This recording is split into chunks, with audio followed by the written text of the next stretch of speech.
begin the film on some narration exposition dumping by our lead, Maddie, who is the local town sheriff and informs us that her deceased father is a local hero, and her whole existence is living up to his image.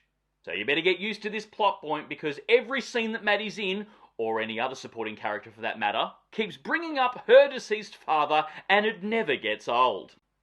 We are then introduced to old kooky ex-veteran Schmitty, who's tracking and hunting his supper with his trusty red dog. But wouldn't you know it, a massive wild beast comes out of nowhere and attacks Schmitty and his dog. And even though he shoots it point blank, it gets away unscathed.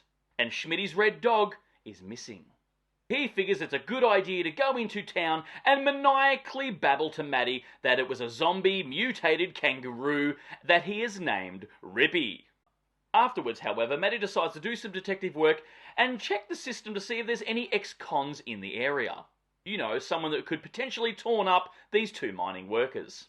And wouldn't you know it, there just so happens to be a huge mungus ex-con with a rap sheet full of naughtiness who just so happens to also be a mining worker in town.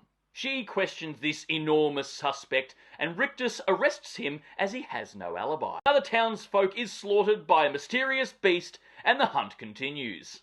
I guess it's clearly not the monstrous suspect ex-con that's sitting in a jail cell. Probably best to let him out.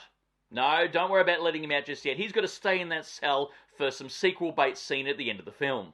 And besides, we've got some more emoting monologuing to do about a deceased father. Maddie starts to suspect that Schmitty may have been right and gives him a visit.